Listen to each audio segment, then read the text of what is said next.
There's a lot I find interesting about what the Bene Gesserit can do that I think is apart from their kind of eugenics program and more to do with human will, which I think is human will is like a huge theme that I took away from what I read of the Dune series. And the Bene Gesserit have this philosophy that they,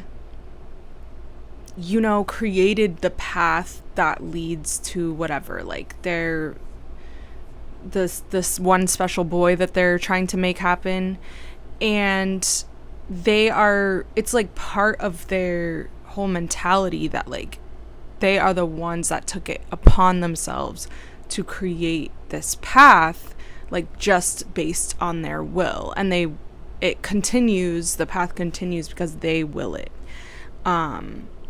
And because they've decided for themselves as humans to pursue this path, it drives them to understand the full extent of their capabilities as humans.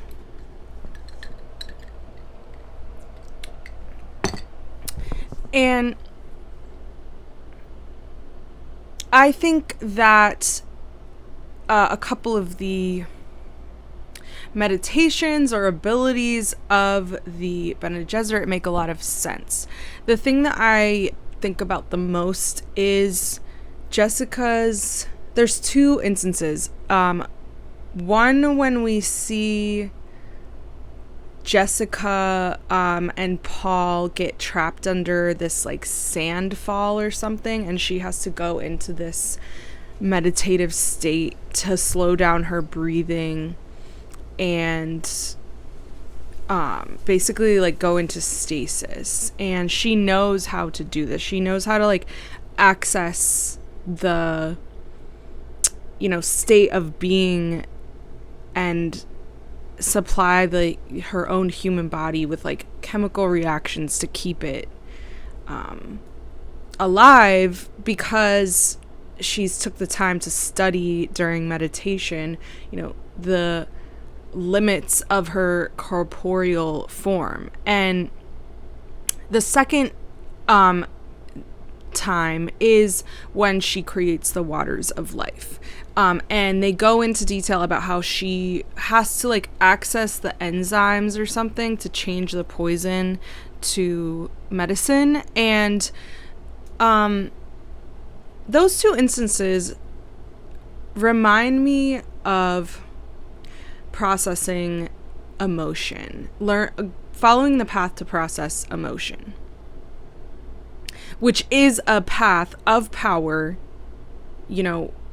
that you take for yourself.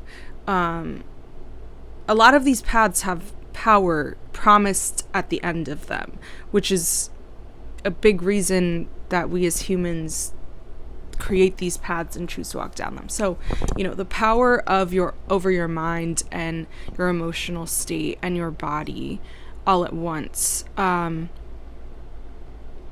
you're going through something you don't want to go through and you have to feel your emotions, I've started to really focus on, where I'm feeling it in my body, and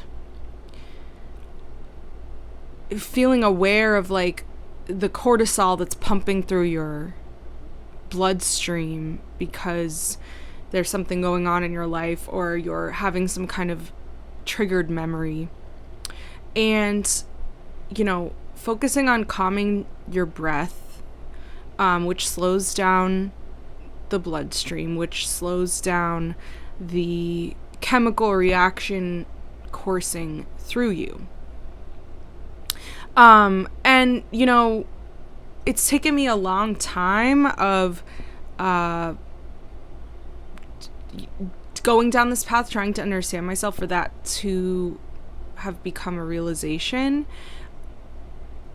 So what can we even imagine if I'm with, if all goes well, you know, I have many more years before me, what is possible even further down this path if I can already understand this about myself? I think that is what is so intriguing about the powers in Dune is, you know, they feel accessible in a way. It really speaks to the, you know, access we would have to our minds if we took the time to try. It's a whole other conversation about what spice adds to this, and I honestly can't remember. I feel like there is some sort of spice intake that the Bene Gesserit are doing, but then obviously, like, Jessica and the Water of Life and becoming a Reverend Mother and a priestess of the Fremen, you know, opens up a lot more in her mind. But she already can do these, like, insane things. I mean, in my mind, I feel like the whole galaxy is partaking in spice, especially people who have, you know, powers and access to it. But in any case,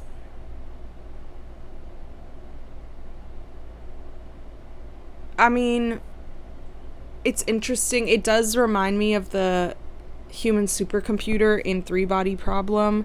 You know, these powers that humans have to, if they choose to go for something they want, and the access of power. But also on the other side of, like, that choice that the Bene Gesserit are making, you know, they're following this path of trying to find this one special boy, and I'm just like forever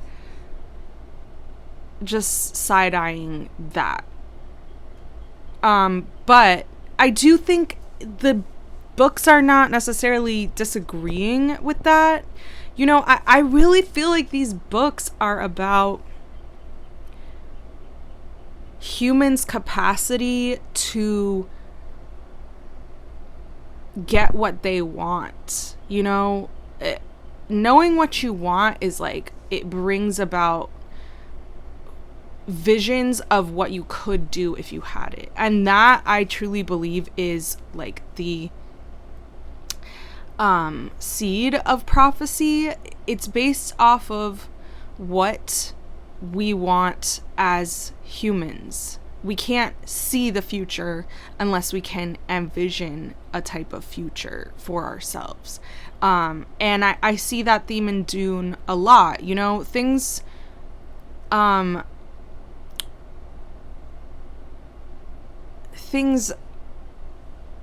not written in stone necessarily. Like, you have to decide. No one, a prophecy can't tell you what to be. You decide to be that or not. You know, you decide to walk the golden path or not. You decide to do whatever it is the hell that the Bene Gesserit think they're doing, controlling people and being obsessed with blood, to create the perfect specimen. In a way, the Bene Gesserit are very, like, almost blinded by like an earth type element, where it's like they're so obsessed with the raw material of the universe, the down to the cellular structure, and controlling this perfect genetic creature, and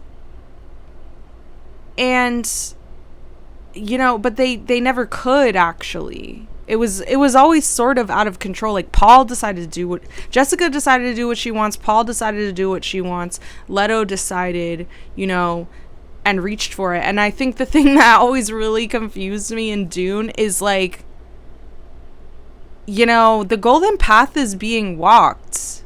Like, you guys, as the Bene Gesserit, set all this up to happen. And the minute someone's walking it, you're like, wait, this is wrong. You know, I think that part is so crazy about them. It's like so funny that they think they have control over this thing, but then it's like,